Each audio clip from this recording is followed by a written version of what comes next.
9 საათზე დღის მთავარ თემებს ჩემს კოლეგებთან ერთად მე თამთა სანიკლიძე წარმოგიდგენთ. რამდენიმე წუთში თქვენ ნახავთ. ჩემი პარტიის კრახი საპარლამენტო არჩევნებში ვთვლიდი, რომ სწორედ მისი დამსახურება იყო. მარიკა ვერულაშვილის სკანდალური განცხადება ვანო მერაბიშვილს კიდევ ერთი ყოფილი თანაგუნდელი უპირისპირდება. სამწუხაროდ ძალიან ბევრი ჩვენი და პირადად ჩემი მეგობარმა ვერ გაუძლო ზეწოლას. ბიუჯეტიდან დაფინანსებული საჩუქრები, გასახდომი პროცედურები და პრეზიდენტის ვოიაჟები პარლამენტში არამიზნობრივი ხარჯების დოკუმენტაცია ქვეყნდება. მათი მოხენისა და გართობისათვის სახელმწიფო დაცვის სპეცსამსახურის ხარჯებიდან გაიცა 240,000 ლარამდე. მრავლადებას ესე წამოისვრიან, რაღაცა სიტყვიან, ჩვეულებრივი რაღაცაა ამის აბსოლუტურად უჩვეულებრივი ვართ. ეს კი არა, რა ვიცი, ამის ბავშვები ჭამას გვაბარდება. ჩვენ ვემიჯნებით 19 აპრილის ნაციონალური მოძრაობის მიერ ორგანიზებულ მიტინგს, რომელსაც დასწრებასაც დავალდებულებს და გთხოვს ადგილობრივი ხელმძღვანელობა. რუსთავში საჯარო მოხელეები ზეწოლაზე ალაპარაკდნენ, ვინ აიძულებს საკრებულოს თანამშრომლებს 19 აპრილის აქციაზე წასვლას. თუ მსგავსი ფაქტი დადასტურდა, თანამდებობის პირობა, რომელიც ესეთი რამ გააკეთეს, დაისჯება. თუ არა, აუცილებლად დაისჯებიან ის ადამიანები, რომლებიც ჩემი აზრით ცილის წარმოებას ეტევიან ახლა. ყოფილი თანაგუნდელები ერთმანეთის წინააღმდეგ დათაახალაიას შემდეგ ვანო მერაბიშვილს მარიკა ვერულაშვილი უპირისპირდება. დეპუტატი დღეს პირველად ამბობს, რომ პარტია შინაგან საქმეთა ექს-მინისტრის გამოდატოვა. განცხადება ნაციონალური მოძრაობის ყოფილმა წევრმა საქალაქო სასამართლოში გააკეთა, სადაც ის ბაჩუ ახალაიას პროცესს დაესწრო. ადრესატისა და უმცირესობის პასუხი უცვლელია, ოპოზიცია პოლიტიკურ ზეწოლაზე საუბრობს. დღესვე ცნობილი ხდება, რომ ყოფილ მმართველ პარტიას მალე შესაძლოა ახალაიების მამაც გაემიჯნოს. ვერულაშვილის მიერ გავრცელებული ინფორმაციის პირადად როლანდ ახალაიასთან გადამოწმება ჯერ ვერ ხერხდება დეპუტატი დუმს. დათაახალაიას შემდეგ ვანო მერაბიშვილს კიდევ ერთი მისი ყოფილი თანაგუნდელი უპირისპირდება. მარიკა ვერულაშვილი რამდენიმე თვიან დუმილს არღვევს. პარტიის დატოვების მიზეზად ვანო მერაბიშვილს ასახელებს. მიიჩნევს, რომ მერაბიშვილის გვერდით დგომა დანაშაულია. მანვე მერაბიშვილის წინააღმდეგ უახლოეს მომავალში ბევრი არასასიამოვნო სიურპრიზის გამოქვეყნება დაანონსა. ნაციონალური მოძრაობის კრახი და ჩემი პარტიის კრახი საპარლამენტო არჩევნებში ვთვლიდი, რომ სწორედ მისი დამსახურება იყო და მე მიმაჩნდა, რომ ამ დამარცხების შემდეგ ის აღარ უნდა ყოფილიყო ამ პარტიის გენერალური მდივანი. ვერულაშვილმა განცხადება თბილისის საქალაქო სასამართლოში გააკეთა, სადაც ბაჩუ ახალაიას პროცესზე იმყოფებოდა. ვერულაშვილი ადვოკატის შემდეგ მეორეა, ვინც განაცხადა, რომ 15 აპრილს Facebook-ზე გამოქვეყნებული განცხადება დათაახალაიას ეკუთვნის. ეს განცხადება, რომელიც სიურპრიზი აღმოჩნდა ბევრი პოლიტიკური ძალისთვის, არანაირ კავშირში არ არის 19 აპრილს დაანონსებულ აქციასთან. უბრალოდ ეს არის დათაახალაიას საჩუქარი. მე ვთვლი, რომ დამსახურებული საჩუქარი ვანო მერაბიშვილისადმი, იუბილარი ვანო მერაბიშვილისადმი, რომელსაც გუშინ წინ ჰქონდა დაბადების. დათაახალაიას შემდეგ მარიკა ვერულაშვილის განცხადებას მერაბიშვილმა მის წინააღმდეგ დაგეგმილი კამპანია უწოდა, რაც 19 აპრილის მოახლოებას დაუკავშირა. მერაბიშვილი მიიჩნევს, რომ ბევრმა მისმა მეგობარმა ზეწოლას ვერ გაუძლო, თუმცა ნაცმოძრაობის ძირითადი ბირთვი მტკიცეა. სამწუხაროდ ძალიან ბევრი ჩვენი და პირადად ჩემი მეგობარმა ვერ გაუძლო ზეწოლას, ვერ გაუძლო შანტაჟს და მე მხოლოდ სინანული შეიძლება გამოთქვა ამის შესახებ. მაგრამ მე ვთვლი, რომ ნაციონალური მოძრაობის ძირითადი ბირთვი არის მტკიცე, ისინი მათ უმრავლესობას ვერ შეაშინებენ, ვერ დადგუნავენ. ვრცელდება ინფორმაცია, რომ ნაცმოძრაობა დატოვა როლანდ ახალაიამ. ინფორმაცია მარიკა ვერულაშვილმა დაადასტურა. თავად როლანდ ახალაია მედიასთან არ ჩნდება. ნაციონალურ მოძრაობაში კი ახალაიას გადაწყვეტილების შესახებ ინფორმაციას არ ფლობენ. ყველას თავის არჩევანი აქვს, თუ ვიღაცა ასეთ არჩევანს გააკეთებს, მისი ნება იქნება. რა თქმა უნდა, თუ ის უერთდება ამ ტიპის განცხადებას, რომელიც გაკეთებული იქნა ამ 2 დღის წინ, რა თქმა უნდა, მისი ადგილი ამ შემთხვევაში ფრაქციაში არ იქნება. უმცირესობაში მერაბიშვილის წინააღმდეგ მიმდინარე კამპანიას 19 აპრილის აქციას და მხარდამჭერებზე ზეწოლას უკავშირებენ. უმრავლესობაში კი ნაცმოძრაობის რღვევაზე საუბრობენ. მე დღეს დარწმუნებული ვარ, დღევანდელ სპეცსამსახურებს როგორც ჩანს აქვთ გარკვეული მასალები ნაციონალური მოძრაობის და ზოგადად ოპოზიციის შიგნით მიმდინარე პროცესებზე და აპირებენ აი ამ მასალების გამოქვეყნებას, როგორც მოხდა თავის დროზე სურმავას დროის შემთხვევაში ასევე დღეს აპირებენ ყოფილი ნაციონალური მოძრაობის ყოფილი ლიდერების მეშვეობით. ამ მოძრაობის დაარსებიდან იყო მარიკა ვერულაშვილი წევრი ამ პარტიის. შესაბამისად, როგორც ჩანს, აქვს საფუძველი, რომ პრეტენზია გამოთქვას ვანო მერაბიშვილის მიმართ.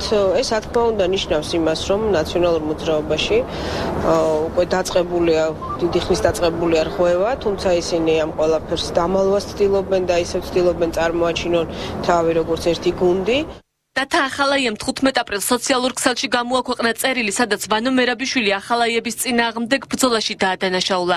დათა ახალაია ამ დაპირისპირებას უკავშირებს ნაციონალური მოძრაობის არჩევნებზე პირწმინდად დამარცხებას. სრული პასუხისმგებლობით ვაცხადებდა მე გამაჩნია ამის მტკიცებულებები, რომ ლაფანყურის ავანტურა ჩემი ძმის ბაჩო ახალაიას წინააღმდეგ დაგეგმა და გიორგი ლორთქიფანიძის ხელით განახორციელა ვანო მერაბიშვილმა. გაწირა რა სასიკვდილოდ ჩვენი მებრძოლები, უკიდურესად გაგვირთულა ურთიერთობები ჩვენ ქის ძმებთან და რეალური საიშროების წინაშე დააყენა ქვეყნის უსაფრთხოება და საერთაშორისო იმიჯი. სრული პასუხისმგებლობით ვაცხადებდა მე ასევე გამაჩნია ამის მტკიცებულებები, რომ სწორედ ვანო მერაბიშვილმა ჩემ ძმაზე შურისძიების მიზნით ამირან მესხელი ხელით უზრუნველყო ციხის ამაზრდენი კადრების შექმნა და საზღვარგარეთ უსაფრთხოდ მარშრუტირება, რამაც საბოლოოდ დაანგრია ჩვენი ხელისუფლების ისედაც დაზიანებული იმიჯი და გადამწყვეტი როლი ითამაშა ჩვენს დამარცხებაში.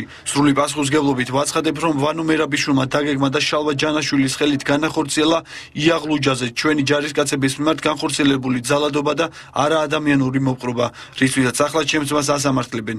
მყარად მაქვს გადაწყვეტილი უახლოეს მომავალში ჩემს მეგობრებთან ერთად დავბრუნდეს საქართველოში და ყველა კითხვას გავცე პასუხი. თუ რა ინფორმაციის გამოქვეყნება იგეგმება ვანო მერაბიშვილის წინააღმდეგ ვერულაშვილმა არ დააკონკრეტა. ნაციონალურ მოძრაობაში მოსალოდნელ რღვევას პრეზიდენტი არ ადასტურებს, თუმცა ქვეყნის პირველი პირი ახსენებს სიტყვა ღალატს და ციხის შიგნიდან გადახვის შესახებ გამონათქვამიც მოხავს. პარტიაში მიმდინარე პროცესები დათა ახალაიას სახელით გავრცელებული მიმართვა აგვისტოს ომი, მედია 26 მაისი თურქეთში მიღებული ტრავმა.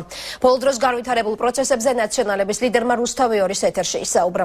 პრეზიდენტი 2008 წლის მოვლენების გამოძიებას კიდევ ერთხელ ემიჯნება, თუმცა მზად არის პარლამენტის საგამოძიებო კომისიასთან ითანამშრომლოს. რატომ მივიდა სააკაშვილის სტუდიაში სისხლის სამართლის კოდექსით და რატომ გახდა მისთვის პრეზიდენტობა მტკივნეული პროცესი? თაია მახარაშვილმა მოусმინა მიხეილ სააკაშვილის ინტერვიუს. ჩემი პრეზიდენტობა 3 წლის წინ მიუხედავად ყველა სირთულეებისა იყო ჩემთვის ძალიან დიდი გატაცების, ძალიან დიდი გრძდებარების, ენერგიის გამოწვევების წყარო. 3 წლის წინანდელი ვნების გაუფერულებისა და მის პოლიტიკურ ცხოვრებაში გაჩენილი დეპრესიის მიზეზებზე პრეზიდენტი პირველად გუშინ ალაპარაკდა. ახლა ჩემი პრეზიდენტობა ჩემთვის არის ძალიან მტკივნეული და ძალიან უსიამოვნო პროცესი. მართლა გითხრათ, აი ყოველი დღე ჩემთვის არის ძიმეთ იწყება, იმიტომ რომ ყველა ჩემი ძირითადი პროექტი არის გაჩერებული. ბეზიზკება, რასაც ყოველდღე ჩემი რუტინა დღეს. ყოველდღიურ რუტინას მხოლოდ ერთი მიზეზი დამართლებს. გადასარჩენი კიდევ ბევრია. გვაქვს ადგილობრივი თვითმმართველობა, რომელიც არის გადასარჩენი. ჩვენ გვაქვს სასამართლო ხელისუფლება, რომელიც ეხლა შანსია მართლა დამოუკიდებელი გახდეს. მედია გვაქვს გადასარჩენი. ეს ტელევიზია გვაქვს გადასარჩენი და სხვა ტელევიზიებიც. დღეს არის საფრთხე, რომ ჩვენ ტერიტორიები მართლა დავკარგოთ ტერიტორიები. განვლილი პოლიტიკური ცხოვრების ერთ-ერთ გამართლებად ქვეყანაში მიმდინარე დემოკრატიულ პროცესებს მიიჩნევს, მათ შორის სხვადასხვა თავისუფალი მედია საშუალების აღმოცენებას. ჩვენ დროს გაიხსნა მაესტრო, მეცხრე არხი, ახალი მეცხრე არხი, თავისი მთელი ინფოებით, უამრავი რეგიონალური ტელევიზია, უამრავი გაზეთი. თუმცა არ გახსენებია ამ მედია საშუალებებისთვის წინასაარჩევნო პერიოდში შექმნილი სირთულეები, თებშების დაყადაღება და საბაჟოზე დაზიანებული აპარატურა. კიდე ისაკენი გაწიებეთ. იმიტომ რომ უთხარი კამერა. მე ვფიქრობ, ხალხი არასოდეს არ ცდება და ალბათ და სწორი იყო. ხალხის რჩეულების შეცდომად კი 2008 წლის ომის გამოძიების დაწყებას მიიჩნევს. რუსთავი-ორის სტუდიაში სისხლის სამართლის კოდექსით მისულმა მიხეილ სააკაშვილმა ის მუხლები ჩამოთვალა, რომლის ფარგლებშიც საქმის აღძვრაა შესაძლებელი. ეს კი მისი აზრით ქვეყნის იმიჯსა და ტერიტორიულ მთლიანობაზე უარყოფით გავლენას მოახდენს. როგორც კი იქნება ახალი ამბავი, ნიუსი.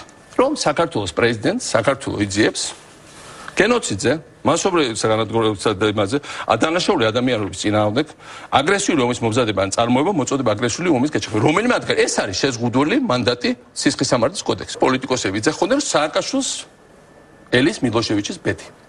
გენოციდისა და კაცობრიობის წინაშე ჩადენილ დანაშაულისთვის გასამართლებულ პრეზიდენტთან შედარება ყველაზე მეტად აღიზიანებს. სხვა დიქტატორებთან პარალელის გავლებაზე კი თანახმაა. დამიძახე ჩაუშესკო, კადაფი დამიძახე ჯანდაბას, მაგრამ როცა მილოშევიჩი იძახე, ხო? მილოშევიჩის შემდეგ კოსოვო აღიარა თელმა მსოფლიო. ეს პროცესი სამწუხაროდ ალბათ სერბეთისთვის არის დამთავრებული. ამბობს, რომ ომის არიდების ერთადერთი შანსი არსებობდა. შეიძლებოდა თუ ჩვენ უარს ვიტყოდით საქართველოს სახელმწიფოებრიობაზე. ომის დაწყებამდე რამდენიმე დღით ადრე ამერიკის სახელმწიფო მდივნის კონდოლიზა რაისის მიცემულ გაფრთხილებასაც იხსენებს იმის შესახებ, რომ რუსეთის პროვოკაციას არ წამოგებოდა. ესე იყო, მაგრამ ჩვენ ამაზე ვეუბნებოდ. ჩვენ არ ჩავერთვებით კონდიძვიფასო. მაგრამ თქვენ რას გააკეთებთ ისინი თუ მოდიან მაინც. გითხარით თქვენ რას გააკეთებთ? და ამაზე მათი პასუხი როგორც ეს იყო, არ აგონია რომ მათაც გააკეთოს. ჩეინიმ კიდევ ერთხელ ხა ვნახე იქ ამერიკაში და დამიდასტურა. რომ ჩვენ ვაპირებდით ვიხილავთ სერიოზულად როკის გვირაბის დაბომბვას. ძალიან წუხარო ეს გადაწყვეტილება არ მიიღეს. აგვისტოს ცხელდღეებთან შედარებით იოლად უყურებს რამდენიმე დღის წინ თურქეთში მიღებულ ტრავმას და 42 ნაკერს. მოტეხილობის ბანალურ მიზეზსაც ასახელებს. თურქეთის ველოტრასები გაცილებით უხარისხო აღმოჩნდა ვიდრე სამედიცინო მომსახურება. almost ჩავარდა უბრალოდ და კიდე კარგი მეკეთა, კარგი შლემი და მან დამიცვა, მაგრამ მინდა ვთქვა რომ სხვა ჩვენს ახლა თურქეთში რო ვიყავ საავადმყოფოში, ძალიან შემშურდა საავადმყოფოში, მაგრამ ისიც ვიცი რომ ჩვენ ამ დონემდე პრაქტიკულად მისულ მივდიოდით რა. ხრის მოტეხილობაზე მძიმე გუნდის განხეთქილებაზე საუბარი აღმოჩნდა. დათა ახალაიას განცხადებაზე კომენტარი და მისი სახელის და გვარის ხსენება არ ისურვა. მოღალატეობასა და ციხის შიგნიდან გატეხვის შესახებ კი ქართული ლიტერატურა გაიხსენა. მთელი ამ წლების განმავლობაში ვარდების რევოლუციის შემდეგ შეიძლება ორჯერ და სამჯერ ყავს სუნანახი, ისიც აი ეს სხვადასხვა ჯგუფში და ასე შემდეგ. ასე რომ მე რაღაც ჭიდრო ურთიერთობად გამერა ჩეხე მის მას შეერღებო ძალებში. ამ წლებში გაკეთდა ძალიან ბევრი მაგარი რაღაცა. გურჯაშოვში მოღალატეს პონას რა უნდაო და ასე შემდეგ. ხო, ესე იყო. ასე რომ და ციხე ყოველ შიგნიდან ტყდებოდა.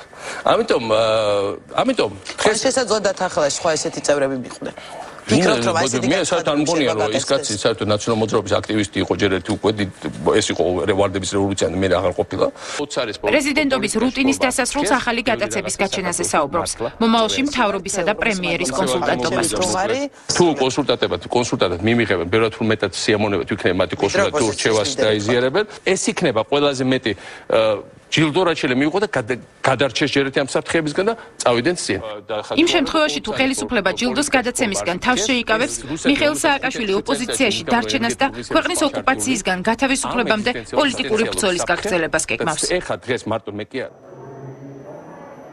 პრეზიდენტის განცხადებები დღეს ექსპერტებმა შეაფასეს, მათი თქმით, შეკითხვები იმასთან დაკავშირებით, თუ რამდენად სწორად წარიმართა საბრძოლო მოქმედებები ლეგიტიმურია, ეჭვებს კი მიხეილ სააკაშვილის მხრიდან ამერიკის შეერთებული შტატების პირველ პირებთან საუბრის დეტალების საჯარო გამოტანა იწვევს. თუ კითხვები ეხება იმას, რომ სწორად იყო თუ არა ქართული ჯარი მართული, შეიძლებოდა თუ არა ამ პროვოკაციის თავიდან არიდება. შესაძლებელი იყო თუ არა წინააღმდეგობის გაწევა უფრო მეტი ხნით. ერეოდნენ თუ არა რეალურად სამოქალაქო პირები, როგორც არის გავრცელებული ხმები, სამხედრო მმართველობაში და ოპერაციების დაგეგმვაში. ეს არის ყველა ლეგიტიმური კითხვა, რომელსაც უნდა გაეცეს პასუხი. ამ კითხვებში შეიძლება გამოჩნდეს ერთადერთი რამ, ეს არის მთავრობის უნარობა და მისი ასე ვთქვათ მოკლე ხედვა, ან მისი ასე ვთქვათ უნარჩვევების არსებობა იმასთან დაკავშირებით, როგორ დაეცვა ქართული სახელმწიფო სწორად. მაგრამ აქ საკითხი არ დგება კაცობრიობის წინააღმდეგ დანაშაულს.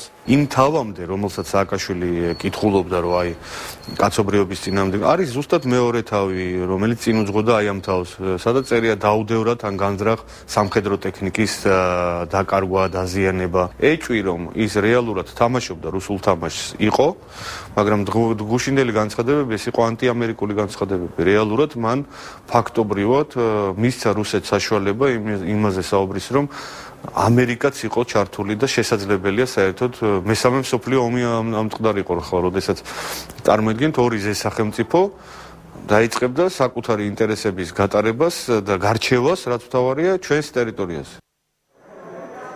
პოლიტოლოგები მიიჩნევენ, რომ პრეზიდენტი და მისი გუნდი ახალაიების გარდა ადეიშვილსაც ემიჩნება. გავაკეთე პრეზიდენტის ძალიან მოკლე კომენტარიდან, ეს არის ის, რომ როგორ ჩანს ახალაიას განცხადება არის ნამდვილი. და ნაციონალური მოძრაობა ცდილობს, რომ რომელიმე შეამციროს ის დარტყმა, რომელიც აი ამ ასე ვთქვათ განცხადებას აუცილებლად უნდა მოყვეს. ის რომ ნაციონალურ მოძრაობას შეეძლო ახალაიების დახსნა და ვერ დაიხსნა, მე მას ვერ დავეთანხმებ. აპელირება იმაზე, რომ ეს ჩვენი პარტიის წევრი არ იყო და ჩვენი გუნდი არა, ეს ვერც იქნებოდა, იმიტომ რომ ეგრე ვანო მერაბიშვილიც არ იყო მათი პარტიის წევრი, მანამ სანამ შინაგან საქმეთა მინისტრი იყო რა, აღარ არის გუნდის წევრი. აქ საუბარი იმაზეა, რომ პრეზიდენტი და გუნდი ცდილობს ახლა გაემიჯნოს ახალაიებს და ადეიშვილს. უმრავლესობაში აცხადებენ, რომ განხეთქილება ნაციონალურ მოძრაობაში მას შემდეგ გახდა თვალსაჩინო, რაც როლანდ ახალაიამ პარლამენტის ხსდომებზე დასწრება შეწყვიტა. თაიან ბახარაშვილი საუბრობდა პირდაპირ ეთერში. პროკურატურიდან გამოთხოვილი დოკუმენტაცია, რომელსაც გრიფით საიდუმლო მოხსნეს, უმრავლესობის წევრი დღეს იმ ხარჯებს აქვეყნებს, რომლებიც სახელმწიფო დაცვის სპეციალური სამსახურის ბიუჯეტიდან დაიფარა. პრეზიდენტის ვოიაჟები დუბაიში და ტაილანდის კუნძულზე, გასახდომი პროცედურები, საიუველირო ნაკეთობები და ტელეფონი დეპუტატებისა და ცნობილი უკრაინელი მომღერლისთვის. დოკუმენტაციის მიხედვით დაცვის სამსახურის ბიუჯეტიდან დაფინანსდა მიხეილ სააკაშვილის შვილის სწავლაც. ქსერო ასლების ფრიალი ასე ეხმაურება სახელმწიფო დაცვის სამსახურის ყოფილი ხელმძღვანელი დღეს გამოქვეყნებულ დოკუმენტებს, უმცირესობა კი ბრალდებით პასუხობს. პრეზიდენტის მისი ნათესავებისა და მეგობრების მოგზაურობა, უცხოელი სტუმრების ვიზიტები საქართველოში, პრეზიდენტის გასახდომი პროცედურები, ძვირადღირებული საჩუქრები, მიხეილ სააკაშვილის ესპანელი მზარეული და მისი თარჯიმანი. ეს ყველაფერი სახელმწიფო დაცვის სამსახურის ბიუჯეტიდან ფინანსდებოდა. პარლამენტარი ირინა იმერლიშვილი დაცვის სპეციალური სამსახურის ბიუჯეტს ასაჯაროებს.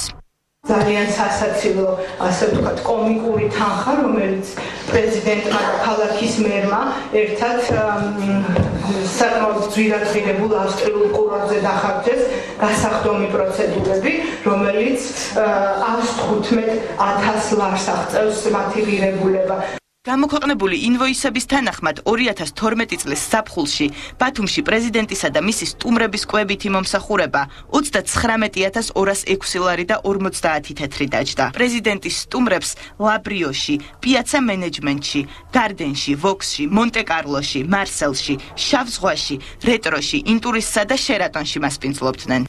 უმრავლესობის ბრალდებებს საპარლამენტო უმცირესობა პასუხობს. 1000 ბრალდება მოგვისმენია ჩვენ, ეს არის ბრალდებების მორიგი ნაკადი, მოდით დავიცადოთ, ყველაფერი გაირკვევა. როგორც წესი, ეს ბრალდებები რამდენიმე დღე ცოცხლობს ხოლმე, აი ამ ბრალდებებს ესე წამოისვრიან, რაღაცას იტყვიან, ჩვეულებრივი რაღაცაა, ამის აბსოლუტურად მიჩვეულები ვართ. ეს კი არა, რა ვიცი, ამის ბავშვების ჭამას გვაბრალდება. რუსი ჟურნალისტის ქსენია სოკოლოვას ოქროს ყელსაბამი სახელმწიფო დაცვის სპეციალურ სამსახურს 2765 ლარი დაუჯდა. სოკოლოვას ერთკვირიან ვიზიტში 9598 ლარი დაიხარჯა.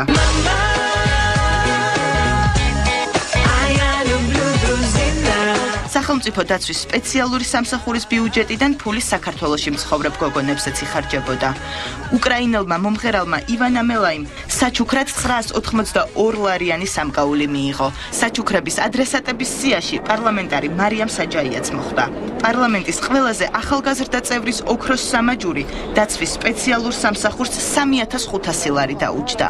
ამ კონკრეტულ ბრალდებაზე შემიძლია გითხრათ, რომ აბსოლუტური სიცრუე და სინამდვილეს არ შეესაბამება და კვლავ ეს ყველაფერი უკავშირდება მხოლოდ 19 აპრილთან დაკავშირებულ შიშებს. სახელმწიფო დაცვის სპეციალური სამსახურის ბიუჯეტის ხარჯების სიაში იუშენკოს აბანოს მომსახურების ხარჯებიც მოხვდა. გამოქვეყნებული სალაროს შემოსავლის ორდენის მიხედვით იუშენკოს აბანოს მომსახურებაში სულ 591 ლარია დახარჯული.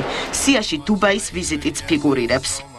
გაუფრინდით ავღანეთში გარდაცვლილი ქართველი ჯარისკაცის გადმოსვენების პროცესს დავესწარით პრეზიდენტთან ერთად ბრიტანული ბაზიდან ბასტიონიდან გაუფრინდით ქართულ ბაზას შუკვანზე ვერტფრენებით მთელი ღამის განმავლობაში ვიყავით ქართულ ბაზაზე ქართველ ჯარისკაცებთან ერთად შევხვდით ახალწელს რატო ამის ეს ხალხი დუბაიში შევხვდი ახალწელს როცა დუბაიში მეძინა და გამოფრინდით ყველანი ერთად. ირინა იმერლიშვილის ბრალდებებს ქვეყნის პრეზიდენტი პასუხობს. მიხეილ სააკაშვილი ამბობს, რომ ჩამოსული სტუმრების თბილისში დაბინავებაზე ფული მართლაც იხარჯებოდა და ამაში გასაკვირი არაფერია. რომელ ქვეყანაში მსოფლიოში? მითხრან ერთი ქვეყანა მაინც, სადაც პრეზიდენტი არ დადის ვიზიტებზე. არ დაყავს პარლამენტის წევრები, მთავრობის წევრები, ოჯახის წევრებიც მათ შორის. არ იწვევს სტუმრებს, აქ არ ჩამოყავთ ჟურნალისტები, არ ჩამოყავთ სხვადასხვა სახელმწიფოს წარმომადგენლები, არ ჩამოყავთ სტუმრები უცხოეთი და თავის ქვეყნის პოპულარიზაციის მიზნით. ეს რო არ გვეკეთებია, აბა თქვენ საიდან გეგოთ, ციდან ჩამოვარდა ეს ინვესტიციები, რომელიც შორ ვაკეთეთ. ირინა იმერლიშვილის მიერ გავრცელებული დოკუმენტაცია მისმა თანაგუნდელებმა ასე შეაფასეს. ჩვენ ყოველთვის ვამბობდით, რომ სხვაობა მხოლოდ ის იყო, რომ შევარდნაძის დროს პირდაპირ აძლევდნენ ფულს და ეს ბიუჯეტიდან იპარავდა და მე მგონი ბიუჯეტის ქურდი კიდევ უფრო დიდი ქურდია, ვიდრე რომელიმე სხვა ქურდი ქვეყანაში. რამე ჩემთვის მოულოდნელი ამ ციფრებში და ამ დოკუმენტებში არ ყოფილა.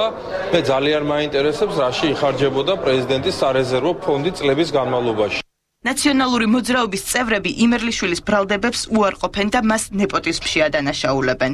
ქალბატონი ირინა იმერლიშვილის მეუღლე, ბატონი შალვა ბებოშვილი 5 აპრილს გახდა შპს ფუდლაინ ჯორჯიას დირექტორი, რომელმაც 11 აპრილს გაიმარჯვა თავდაცვის სამინისტროს ტენდერში, რომელიც ეხება თავდაცვის სამინისტროს საკვები პროდუქტებით უზრუნველყოფას. ამ შემთხვევაში საუბარი არის კონკრეტულ ლოტზე, რომელიც ეხება თბილისს და ამ ტენდერის ღირებულება შეადგენს 32 მილიონ ლარს. ტენდერი გამოცხადებული არ არის, კარგი იქნება თუ გაიმარჯვებს, იმიტომ რომ ფირმა, რომელშიც ჩემი მეუღლე გახლავთ, მენეჯერი, მხოლოდ და არ სამწუხაროდ არამფლობელი ამ ფირმისა და არადამფუძნებელი, ნამდვილად იღებს მონაწილეობას ტენდერში. სახელმწიფო დაცვის სპეციალური სამსახურის ბიუჯეტს გრიფი საიდუმლოედო.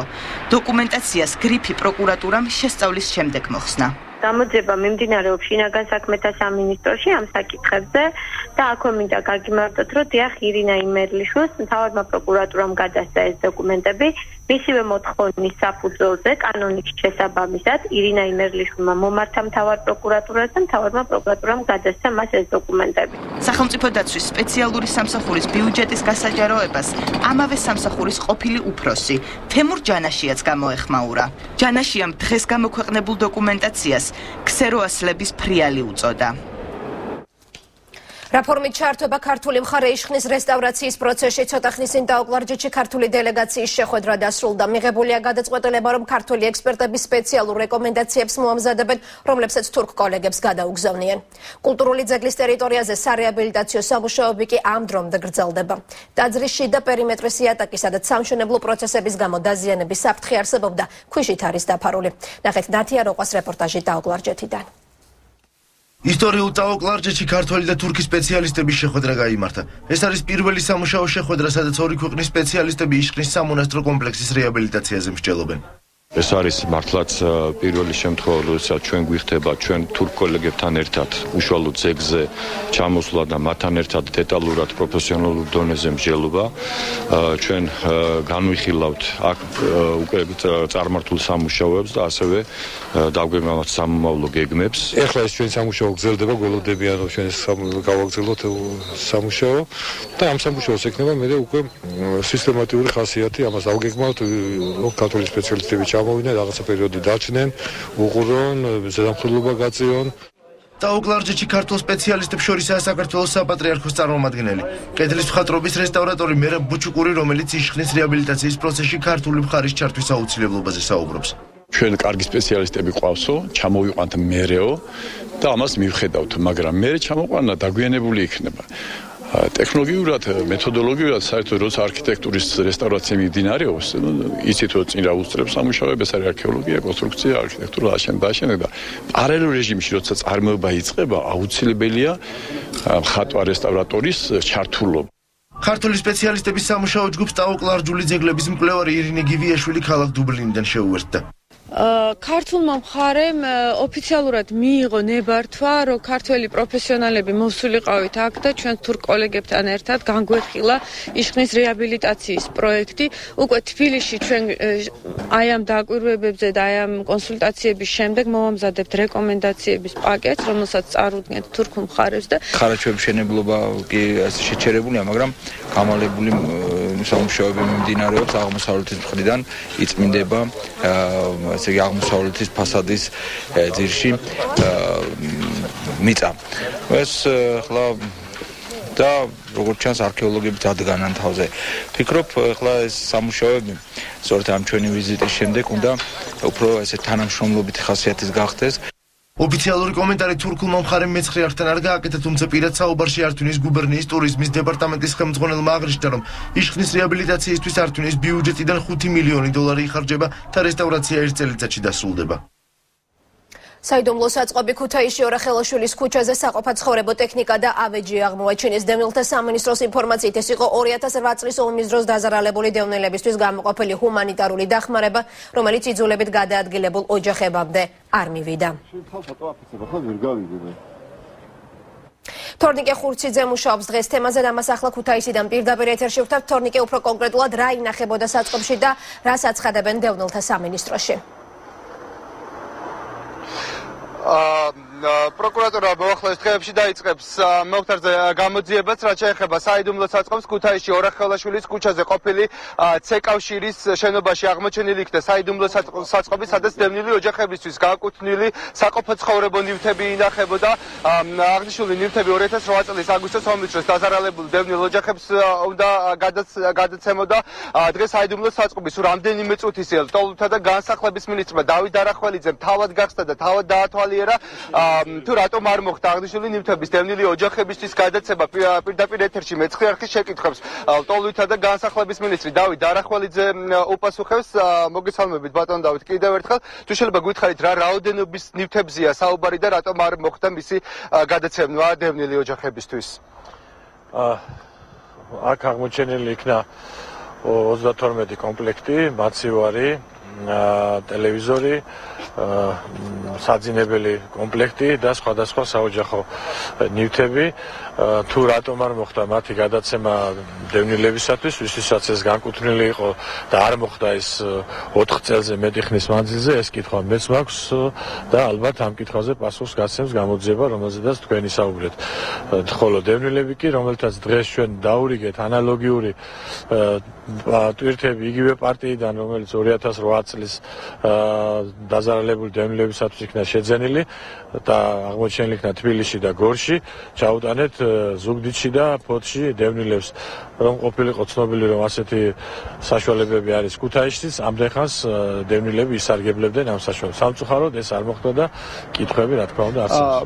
ბატონ დავით, რამდენიმე წუთის თქვენ ჟურნალისტებთან საუბრისას განაცხადეთ, რომ არსებობს საფუძვლიანი ეჭვი, რომ აღნიშნული ნივთები შესაძლოა რომ არ ხდებოდა გადაცემა დევნილი ოჯახებისთვის და კონკრეტული პირებისგან ის იყიდებოდა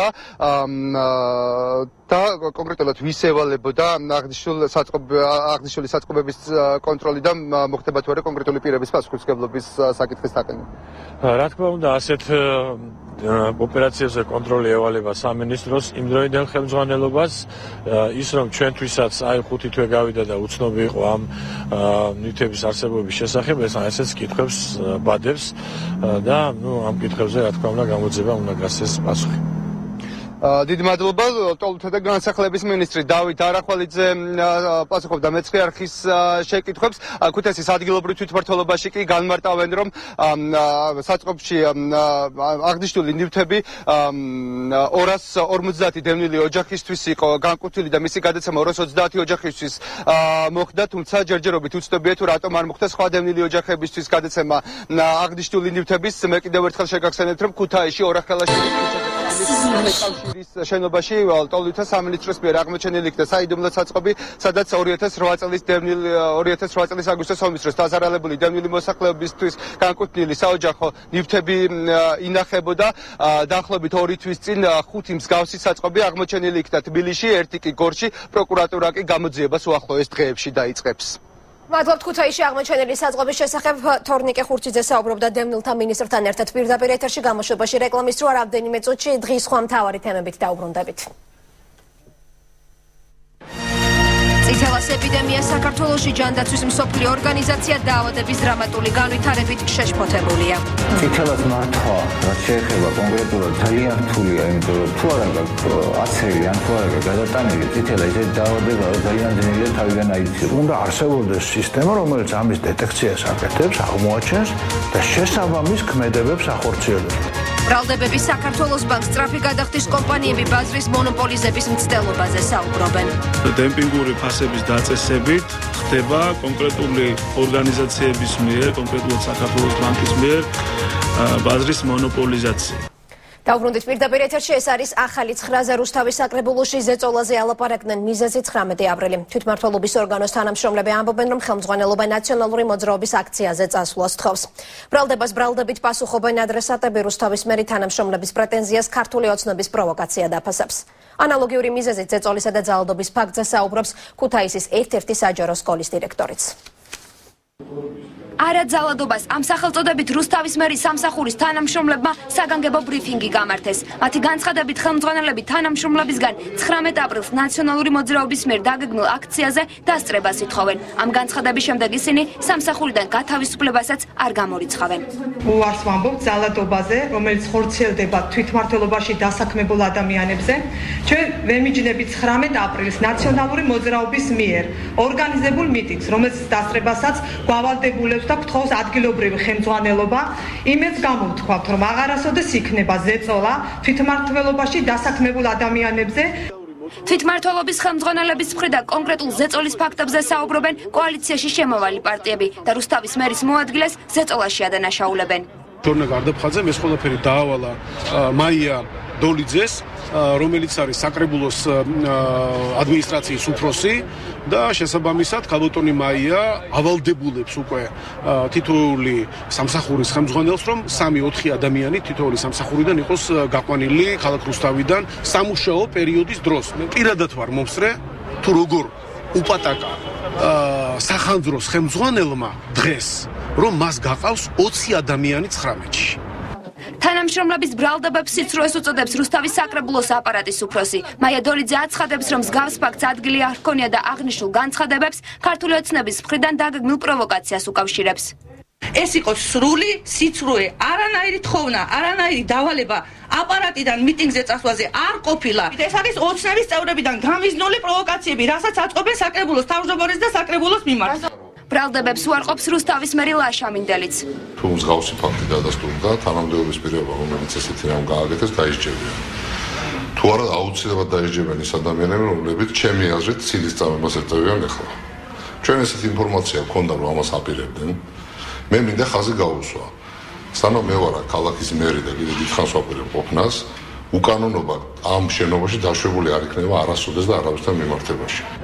რუსთავის მსგავსად ზეწოლის ფაქტებზე საუბრობდნენ დღეს ქუთაისში. ქალაქის მე-16 საჯარო სკოლის დირექტორი მერაბ ნუცუბიძე აცხადებს, რომ მას ნაციონალური მოძრაობის შტაბიდან ფარული ნომრით დაურეკეს და პედაგოგებისთვის 19 აპრილის აქციაზე წასვლის ხელშეწყობა დაავალეს. გაუკეთე განცხადება და უთხარი, რომ ახლა მე არც დიდი სურვილი მაქვს მაინც და მაინც. არც სურვილი მაქვს იქ წასვლის და არც დრო მაქვს ამისი და ნამდვილად ცოტა გამიჯნული ვარ ასეთ სიტუაციებისაგან. უმცირესობის წევრის გიორგი კანდელაკის განცხადებით მსგავსი განცხადებები 19 აპრილს დაგეგმილი აქციის ჩაშლას ემსახურება. არსებობს უთხოვარი ფაქტების კასკადი, რომელიც ხატყობს რაოდენ ბინძური მეთოდებით არის დაკავებული ხელისუფლება, რომ ხელი შეუშალოს ნაციონალურ მოძრაობას აქტივისტების, ასე ვთქვათ, მობილიზაციაში. მაგრამ ეს მცდელობები, რა თქმა უნდა, არის ფუჭი და პირიქით მატებს ჩვენს აქტივისტებს მოტივაციას. ზეწოლის და დაშინების ფაქტები არ უკვირთ უმრავლესობაში. გია ცაგარეიშვილის თქმით, არჩევნების შემდეგ ნაციონალური მოძრაობა კვლავ იმ ხერხს მიმართავს, რასაც 9 წლის განმავლობაში იყენებდა. ეს ზეწოლები ისევ ხორციელდება, ისევ ეუნებიან ადამიანებს, რომ თქვენ ახლა წამობრძანდით ნაციონალურ მოძრაობის იქ ხიტაღლუმზე, მიიღეთ მონაწილეობა თბილისში. თორემ თქვენ, რა თქმა უნდა, დატოვებთ სამსახურებს და ასე შემდეგ და ასე შემდეგ. ჯერჯერობით უცნობია, როგორ დაასრულდება თვითმმართველობებში ხელმძღვანელებსა და თანამშრომლებს შორის ურთიერთდაპირისპირება. მოსალოდნელია თუ არა საქართველოში წითელას ეპიდემია ბოლოს შემთხვევების სტატისტიკის ჯანდაცვის მსოფლიო ორგანიზაცია შეშფოთებული მეცხრე არხისთვის ცნობილი ხდება, რომ ჯანდაცვის სამინისტრომ დაავადების გავრცელებასთან ბრძოლის პროცესში რეკომენდაციების მისაღებად ორგანიზაციის დელეგაცია თბილისში მოიწვია. ირაკლი მამალაძე განაგრძობს ახლა საუბარს პირდაპირ ეთერში. ირაკლი, არის თუ არა რეალურად ეპიდემიის საშიშროება და რას აცხადებენ თბილისში ჩამოსული დელეგაციის წევრები? თბილისში ჩამოსული ჯანდაცვის მსოფლიო ორგანიზაციის წევრები რამდენიმე დღის წინ ჩამოვიდნენ თბილისში, როგორც ჩვენთვის ცნობილი ხდება. დახურული შეხვედრა გამართეს მათ ჯანდაცვის სამინისტროს წარმომადგენლებთან. ჩვენთვის ასევე ცნობილი ხდება თამთა, რომ ამ დროისთვის 1500-ზე მეტი შემთხვევა არის დაფიქსირებული წითელის, 2 ადამიანი არის გარდაცვლილი და ეპიდემიოლოგები საუბრობენ იმ საშიშ ტენდენციაზე, რომელიც ამ დაავადებას მოყვება და საუბრობენ ეპიდაფეთქებაზე. სიტუაციას საგანგაშოდ მიიჩნევენ დაავადებათა კონტროლის ცენტრში.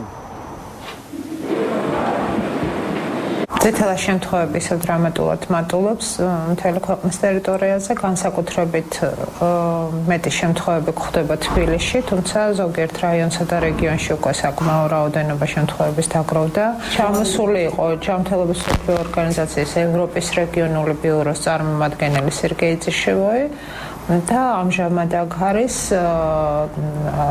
ისევ ჯანმრთელობის მსოფლიო ორგანიზაციის ექსპერტი და CDC Atlantis თანამშრომელი. წითელად მართვა, რაც შეეხება კონკრეტულად ძალიან რთულია, იმიტომ რომ თუ არა გაქვს აცრელი ან თუ არა გაქვს გადატანილი წითელა, ისეთი დაავადება ძალიან ძნელია თავიდან აიცილო. ამიტომაც არის რომ ვიხვეწებით რომ აიცერით. დღესვე ექსპერტები ალაპარაკდნენ იმ მოძველებულ ლაბორატორიებზე, რომელიც გააჩნია დაავადებათა კონტროლის ცენტრს. ვაჟა ადამია აცხადებს ბიოლოგი, რომ აუცილებელია ჯანდაცვის სამინისტროს ეპიდემიოლოგიური სამსახური გადავიდეს ეგრეთ წოდებულ ლუგარის ლაბორატორიაში, რომელიც ამერიკელებმა 2007 წელს ააშენეს და ის დაფინანსდა 100 მილიონ ლარზე მეტით. ვაჟა ადამია აცხადებს, რომ ამ ლაბორატორიის საშუალებით გაცილებით მარტივად მოხდება მსგავსი ეპიდემიოლოგიური სიტუაციების მართვა მთელი ქვეყნის მასშტაბით. თუ რაღაცა გავრცელდა ბიოლოგიური საფრთხე, იქნება ეს ადამიანის, ცხოველის, მცენარის სულესთია, ეს უნდა არსებობდეს სისტემა, რომელიც ამის დეტექციას აკეთებს, აღმოაჩენს და შესაბამის ქმედებებს ახორციელებს. სამწუხაროდ საქართველოს ხელისუფლებამ რამდენიმე წელიწადია უკვე დაწყებული 2007 წლიდან ხელისუფლება ვერ ჩამოყალიბდა, როგორ უნდა ითანამშრომლონ ლუგარის ცენტრმა თავის ზონალური ლაბორატორიებით და ინფექციური დაავადებების კონტროლის ცენტრმა. ეპიდემიის აფეთქებას ეპიდემიოლოგები უკავშირებენ 2008 წელს ჩავარდნილ ვაქცინაციას, საუბარია წითელის აცრებთან დაკავშირებით. ორშაბათიდან ჯანდაცვის სამინისტრო მთელი ქვეყნის მასშტაბით ერთი კვირის მანძილზე გამოაცხადებს მასშტაბურ ვაქცინაციას, რომლის საშუალებითაც მოსახლეობას, ასე ვთქვათ, მასიურად უნდა აიცრეს. საუბარია 7 წლიდან ზევით ბავშვებზე და მოსახლეობა უნდა მიმართოს შესაბამით მედიცინის პუნქტებს, სადაც აცრები ჩატარდება. მადლობთ ირაკლი მამალაძე საუბრობდა პირდაპირ ეთერში. გარდაცვლილი პაციენტის ოჯახს საავადმყოფო უჩივის თბილისის ცენტრალური კლინიკის ხელმძღვანელობა დაღუპული პაციენტის ახლობლებს ოპერაციის ხარჯების ანაზღაურებას თხოვს, თუმცა ოჯახი უსახსრობის გამო თანხის გადახდას ვერ ახერხებს. 74 წლის გარდაცვლილი ქალის ახლობლებს ექიმების მიმართ თავადაც აქვთ პრეტენზია. დავას უკვე სწავლობს სამედიცინო რეგულირების სააგენტო. თბილისის ცენტრალურ საავადმყოფოში 4 ოპერაცია და ოპერაციის შემდეგ მკურნალობა გარდაცვლილი ლიზა ხუზმიაშვილის ოჯახს 21,000 ლარი დაუჯდა. ოჯახის წევრები თანხის გადახდას სოციალური მდგომარეობის გამო ვერ ახერხებენ. დღეს ხუზმიაშვილის შვილი დედის გარდაცვალებაში ექიმებს ადანაშაულებს. მისი თქმით, იმ შემთხვევაში თუ კი 74 წლის ქალბატონის ჯანმრთელობის მდგომარეობა ასაკის გამო მძიმე იყო, ექიმებს მისთვის 9 დღის განმავლობაში 4 ოპერაცია არ უნდა გაეკეთებინათ. თუმცა საავადმყოფო თავად უჩივის ოჯახს და მკურნალობის ხარჯების ანაზღაურებას თხოვს. მომცეს უკვე ინვოისი, უკვე დაგვიანებით, იქ უკვე იყო დიდი თანხები და როცა მე ვუთხარი, რომ მე თავიდანვე ვუთხარი, მე პირველიდანვე, რომ შევიყვანე, დედას პოლისი აქვს. და ეს თვითონაც იცოდნენ 1 სექტემბრიდან ყველა იმაში ამოქმედებული იყო ეს პოლისები. მოითმინეთ, გამქცევები არსად არ ვართ. აი ეს იყო პასუხი. და აი ამ მოთმენიდან გამომდინარე მე მეუბნებიან, იცით, ამდენი გადასახდელი. ეს იყო არ ვიცი მე ეს 4 ოპერაცია შეგნებულად იყო გაკეთებული ამასაკოვან ქალზე, შეგნებულად იყო გაწელილი დღეები, რომ ეს თანხა ამოეღოთ, არ ვიცი მე. თანხის ოდენობიდან გამომდინარე ოჯახი იძულებული გახდა პაციენტი ხელწერილის საფუძველზე სახლში წაეყვანა. რამდენიმე საათში ლიზა ხუზმიაშვილის ჯანმრთელობის მდგომარეობა დამძიმდა, რის შემდეგაც უკვე სხვა კლინიკაში გადაიყვანეს. ეს მისი ავადმყოფობის ისტორიაა, სადაც წერია, რომ კლინიკაში შეყვანისას მისი ჯანმრთელობის მდგომარეობა მძიმე საქმე იყო. დღეს რკინიგზის საავადმყოფოში მეცხრე არხთან არ საუბრობენ, თუმცა რამდენიმე თვის წინ ექიმი ნიკოლოზ გვახარია აღნიშნავდა, რომ პაციენტს კლინიკაში ყველა საჭირო პროცედურა ჩაუტარდა. ჩემი ღმერთმენით და ალბათ ბევრი ექსპერტი ქირურგი დამეთახება იმაში, ჩემი გადადგმული ნაბიჯები იყო აბსოლუტურად სწორი, როცა ადამიანი აქვს ასეთი პერიტონიტი ამ ასაკში, მისი განკურნება იყო უკიდურესად რთული სიტუაცია, დაჭირდა 4 ოპერაცია. საკითხს ჯანდაცვის სამინისტროში უკვე სწავლობენ. რეგულირების სააგენტოში არ გამორიცხავენ, რომ შემთხვევა სწორედ დაგვიანებულმა ჰოსპიტალიზაციამ გამოიწვია. დოკუმენტაციით ექსპერტთა დასკვნებითაც ჩანს, რომ ადგილი ჰქონდა დაგვიანებულ ჰოსპიტალიზაციას. თუმცა საბოლოო დასკვნებს შესწავლის შედეგების თაობაზე უახლოეს დღეებში დადებს სააგენტო. რეგულირების სააგენტოში აღნიშნავენ, რომ საქმე ექსპერტებმა უნდა შეისწავლონ. ისინი საბოლოო დასკვნას ცოტა ხანში დადებენ. ხურის სათვისტომოს მიმართვა პარლამენტს სათვისტომოს საერო და სასულიერო ორგანიზაციების საკანონმდებლო ორგანოს სომეხთა გენოციდის ფაქტის აღიარების განხილვას თხოვს. დეპუტატების რეაქციები არაერთგვაროვანია. უმცირესობა 1915-23 წლების მოვლენების განხილვას კატეგორიულად ეწინააღმდეგება. პეტიციას, რომელიც საქართველოს პარლამენტში განსახილველად გაიგზავნა, ხელს საქართველოში მოქმედი სომხური სათვისტომოს 10 ორგანიზაცია აწერს. სათვისტომოს საკანონმდებლო ორგანოს ოსმალეთის იმპერიაში სომეხთა გენოციდის აღიარების მოთხოვნით მიმართავს. ჩვენ ქვემოთ ხელმომწერი საქართველოს სომხური სათვისტომოს საერო და სასულიერო ორგანიზაციები მოგიწოდებთ სამართლიანობის და დემოკრატიული ფასეულობებისთვის ერთგულების სახელით შევერთდეთ მსოფლიოს ცივილიზებული საზოგადოების ინიციატივებს და საქართველოს პარლამენტში ინიცირება მოახდინოთ ოსმალეთის იმპერიის ტერიტორიაზე სომეხი ერის გენოციდის აღიარების საკითხის განხილვას. დაიწყებს თუ არა პარლამენტი სომეხთა გენოციდის აღიარების საკითხის განხილვას. საპარლამენტო უმრავლესობის წევრთა განმარტებით, თუ აღნიშნული თემა ოდესმე განხილვის საგანი გახდება, მხოლოდ ისეთი გადაწყვეტილება იქნება მიღებული, რომელიც მეზობელ ქვეყნებთან ურთიერთობას არ გაამწვავებს. უმცირესობის წევრების თქმით კი ქართულმა მხარემ საკითხის განხილვისგან თავი უნდა შეიკავოს, რადგან გაეროში საქართველოს სასარგებლოდ რეზოლუციებს სომხეთი მხარს არ უჭერს.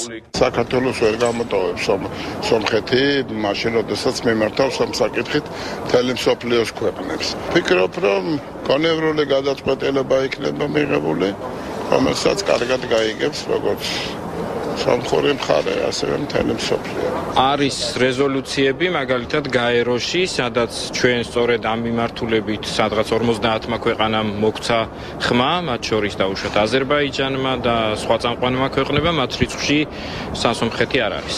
აღნიშნული თემა იყო დღეს განხილვის საგანი კონფერენციაზეც, რომლის ერთ-ერთი ორგანიზატორი თბილისელ სომეხთა ასამბლეა პარლამენტისადმი გაგზავნილი პეტიციის ხელმომწერია. მთავარი თემა არის ჩვენი დღევანდელი შეკრების არა მარტო ის, რომ ჩვენ მოვითხოვთ გენოციდ, ჩვენ მოვითხოვთ გაჩერებას იმ პროპაგანდის, რომელიც მიდის ქართველების და სომხების შორის რაღაცა ნეგატივის ამოქექვაზე. თუ აღიარეს ჩერკესთა გენოციდი, უფრო კიდევ ვიმეორებ სომეხთა ერის, აი ფაქტობრივად რაც დადასტურებულია ძალიან მსოფლიოში ბევრი სახელმწიფოს მიერ არის აღიარებული ფაქტი, იქნებ პარლამენტს განეხილა ან შეექმნა რაღაცნაირი კომისია ამ ისტორიული ფაქტის შესასწავლებლად. სახელმწიფო მინისტრი რეინტეგრაციის საკითხებში ყოფილი ხელისუფლების მიერ ჩერკესთა გენოციდის აღიარების წინააღმდეგი იყო იმ დროს, როცა სომეხთა გენოციდის აღიარების განხილვა მისი თქმით მორალურად მეტად გამართლებული იქნებოდა. თუმცა დღეს ზაქარიაშვილს მიაჩნია, რომ საქართველოს ამ თემის განხილვისგან თავი უნდა შეიკავოს. მე მკაფიოდ ვაკრიტიკებდი ხელისუფლებას, რომ არ უნდა აღიარებინათ ჩერკესთა გენოციდი ნამდვილად, მაგრამ არ ვამბობდი, რომ ეხლა უნდა აღიაროთ, ბარემ უნდა აღიაროთ სომხეთის გენოციდი. და ჩვენ არ ვაპირებთ რეგიონში შევქმნათ დაძაბულობა, ჩვენ გვინდა კარგი ურთიერთობა გქონდეს, როგორც თქვია, ჩვენს მეზობელ სომხეთთან ისე თურქეთთან, ამიტომ გვიჩვენია, რომ არის საკითხები, სადაც ჯობია ვიყოთ თავი შევიკავო და ეს საკითხები არ იყოს განხილული. 1915 წლიდან 1923 წლამდე აღმოსავლეთ ანატოლიაში, რომელიც დღევანდელი თურქეთის ნაწილია, ოტომანთა მმართველობის მითითებით 1,5 მილიონი სომეხი ეროვნების მოქალაქე დაიხოცა. 24 აპრილს, რომელიც გენოციდის მსხვერპლთა აღნიშვნის თარიღად ითვლება, საქართველოს სომხები საპროტესტო მსვლელობას თურქეთის საელჩოსთან გამართავენ. სწრაფი გადახდის კომპანიები საქართველოს ბანკს უპირისპირდებიან ბიზნესმენების მტკიცებით მობილური ოპერატორების მიერ დადგენილი 4%-იანი საკომისიოს გადახდით ბანკი ბაზრის მონოპოლიზებას ცდილობს. პრეტენზიები საქართველოს ბანკის ხელმძღვანელობისთვის გაუგებარია. სწრაფი გადახდის კომპანიების წარმომადგენლები საქართველოს ბანკს მობილური ოპერატორების გადასახადების ბაზრის მონოპოლიზების მცდელობაში ადანაშაულებენ. ისინი ამტკიცებენ, რომ საქართველოს ბანკის მიერ უპროცენტო სერვისის დაწესება ბაზრიდან მათ განდევნას გამოიწვევს. ჩვენ ვითხოვთ მხოლოდ და მხოლოდ ჯანსაღ კონკურენციას, არ გვინდა რაღაც სხვა კუთხით იყოს გაგებული ეს. ანუ საუბარი არის იმაზე, რომ არა ჯანსაღი კონკურენციის გამოყენებით, დემპინგური ფასების დაწესებით ხდება კონკრეტული ორგანიზაციების მიერ, კონკრეტულად საქართველოს ბანკის მიერ ბაზრის მონოპოლიზაცია. მეწარმეები საქართველოს ბანკის მიერ თბილისში მგზავრთა სატრანსპორტო მომსახურების სეგმენტის მონოპოლიასაც აპროტესტებენ და ამ სფეროში სხვა მოთამაშეების ჩართვას ითხოვენ. მათი თქმით, მეტრომანის პროექტი თბილისის მერიასა და ბანკს შორის გარიგების შედეგია. ეს დაახლოებით იმას ნიშნავს მეტრომანის სისტემა, რომელიც შემოიტანა საქართველოს ბანკამ და მერიამ, რომ მიიღოს მერიამ მთავრობამ დადგენილება, უბრალოდ ამ შემთხვევაში მთავრობამ, რომ პური გაიყიდოს მარტო პოპულის მაღაზიებში. მეწარმეთა ბრალდებებზე თბილისის მერია მეცხრეართან კომენტარს არ აკეთებს. საქართველოს ბანკის პრეზიდენტი კი პრეტენზიებს უსაფუძვლოს უწოდებს. ირაკლი გილაური აცხადებს, რომ მომხმარებელთა კომფორტისთვის მისმა ბანკმა მობილური ოპერატორებისთვის განკუთვნილი 4%-იანი საკომისიო მომსახურების დასაფარად სპეციალური ინვესტიცია გამოყო. ჩვენი სადადებელი არის სწორედ რომ მილიონი ჩვენ მომხმარებელს მივაწოდოთ რაც შეიძლება კარგი სერვისი და ორი კომპანია რას ფიქრობს არ მაინტერესებს აბსოლუტურად. კონკურენციისა და სახელმწიფო შესყიდვების სააგენტოში აცხადებენ, რომ სწრაფი გადახდის კომპანიებისა და საქართველოს ბანკის დავა მათი კომპეტენციაა, თუმცა კონკურენციის კანონის სრულყოფამდე საკითხის შესწავლის შესაძლებლობა არ აქვთ. თუ საკანონმდებლობაზე არ იქნება ბოლომდე სრულყოფილი სახით, ესე იგი მიღებული, სააგენტო მოკლებულია შესაძლებლობას თქვათ კანონმდებლობის ფარგლებში ჩაერთოს საკითხის შესწავლის პროცესში. კონკურენციის შესახებ კანონპროექტზე საქართველოს მთავრობა და პარლამენტი ერთობლივად მუშაობს. კანონი სავარაუდოდ საგაზაფხულო სესიაზე დამტკიცდება. ბრიტანელი მწერლისა და მთარგმნელის თვალით დანახული საქართველოს ისტორია წიგნი, რომელიც მსოფლიოს არაერთ ქვეყანაში უკვე იქცა ბესტსელერად, მალე საქართველოში გამოვა. დონალდ რეიფილდის ხელტანიანი წიგნის პრეზენტაცია დღეს მოსწავლე ახალგაზრდობის სასახლეში გაიმართა. ბრიტანელი მწერალი, რომელიც საქართველოს კულტურითა და ისტორიით მე-20 საუკუნის 70-იან წლებში დაინტერესდა, თბილისს სპეციალურად დღევანდელი ღონისძიებისთვის ესტუმრა. დონალდ რეიფილდი იმ იშვიათ უცხოელთა რიცხვს მიეკუთვნება, რომლებიც ზედმიწევნით ფლობენ არა მხოლოდ ქართულ ენას, არამედ მის კულტურასა და ისტორიასაც. მრავალწლიანი ურთიერთობის შედეგად მას საქართველოზე სათქმელი ბევრი დაუკრავდა. ის არის პირველი ადამიანი, ვინც ინგლისურ ენაზე თარგმნა ოთარ ჭილაძის რომანი გზაზე ერთი კაცი მიდიოდა, თუმცა ყველაფერი 70-იან წლებში დაიწყო. ამ დროს მე საერთოდ რუსული ლიტერატურის სპეციალისტი ვიყავი. და მაინტერესებდა მანდელშტამი, პასტერნაკი, ცვეტაევი, ზაბოლოცკი, ყველა რუსი პოეტი, ვისაც უყვარდა საქართველო და თარგმნიდა ქართულიდან. თავიდან ვაჟა და გალაქტიონი თარგმნა. გალაქტიონით მოხიბლულია, თუმცა ამბობს, რომ ვაჟა ნამდვილი ინგლისელი პოეტია და მისი შემოქმედება შესანიშნავად ჟღერს ინგლისურ ენაზე. სამი პოემა, ალუდა კეტელაური, მერე სტუმა მასინდელი და გველის მჩამელი. გველის მჩამელი ინგლისში გახდა რადიო პიესად. დონალდ რეიფილდი არის ერთ-ერთი საუკეთესო მთარგმნელი დღეს ქართულიდან ინგლისურად. მაგრამ მე ვიტყოდი, რომ ის არის საუკეთესო ქართველოლოგი. ქართულ კოლეგებთან ერთად დონალდ რეიფილდმა შეადგინა ქართულ-ინგლისური სლენგების ლექსიკონი. შემდეგ კი თანამედროვე ქართველი მწერლების პიესებიც თარგმნა. მათ შორის იყო ლაშა ბუღაძის პიესა პრეზიდენტის სტუმრად მოვიდა. ლონდონის როიალ კორტ თეატრში რამდენიმე თვის წინ პიესების კითხვა გაიმართა, სადაც სწორედ დონალდ რეიფილდის მიერ ნათარგმნმა პიესამ გაიმარჯვა. როიალ კორტში ლაშა ბუღაძის პიესა საფხულში დადგამენ. ბატონ დონალდთან ჩვენ თანამშრომლობთ უკვე 2 წელიწადია. მან ჩემი და ჩემი კოლეგების პიესები თარგმნა როიალ კორტისთვის და შემდეგ აი ახლა მე და ბატონი დონალდი თანამშრომლობთ უკვე დავასრულეთ პრაქტიკულად ამ პიესაზე თარგმანზე მუშაობა. მოსწავლე ახალგაზრდობის სასახლეში დონალდ რეიფილდის წიგნის საქართველოს ისტორიის პრეზენტაცია გაიმართა. ინგლისურ ენაზე გამოცემულ წიგნში ქართველი ერის ისტორია ზედმიწევნითაა აღწერილი. პატარა ქვეყანას აქვს უფრო რთული ისტორია ვიდრე დიდი ქვეყანა, იმიტომ მეზობლებთან ყველაფერი დამოკიდებულია. სასწაულია, რომ ქართული ხალხი სულ არსებობს. რეიფილდი საქართველოში რამდენიმე დღის განმავლობაში დარჩება. როგორც გვითხრა, ბევრი საინტერესო პროექტის განხორციელებას გეგმავს. ხვალ კი მის მიერ ინგლისურად ნათარგმნი ოთარ ჭილოძის კიდევ ერთი წიგნის პრეზენტაცია გაიმართება. ახლა კი ეკაბერძე მთავარი კითხვის ანონსით ვინ იქნებიან დღეს მისი გადაცემის სტუმრები ამას ეკა ახლა თავად გვეტყვის ეკა საღამომშვიდობის. საღამომშვიდობისა თამთა მივესალმები მაყურებელს. რა დაჯდა პრეზიდენტისა და მისი გარემოცვის ახალი წელი დუბაიში ძვირადღირებული მობილური ტელეფონის აპარატი და სამაჯური მეგობარი ქალბატონისთვის, ოქროს ნაკეთობები უკრაინელი მომღერლისთვის, პრეზიდენტისა და თბილისის მერის გასახდომი პროცედურები, პირადი მზარეული და თარჯიმნის მომსახურება. მთავარ კითხვას დღეს დავით საგანელიძე უპასუხებს. გადაცემის მეორე ნაწილში გოგა ხაინდრავა ლაფანყურის აგვისტოს ომისა და პრეზიდენტის თურქეთში მიღებული ტრამვის შესახებ. გმადლობთ ეკა ეკაბერიძემ გაგოცნო მთავარი კითხვის დღევანდელი ანონსი. ასეთი იყო დღის თემები საღამოს 9 საათისთვის. მე ხვალამდე დაგემშვიდობებით.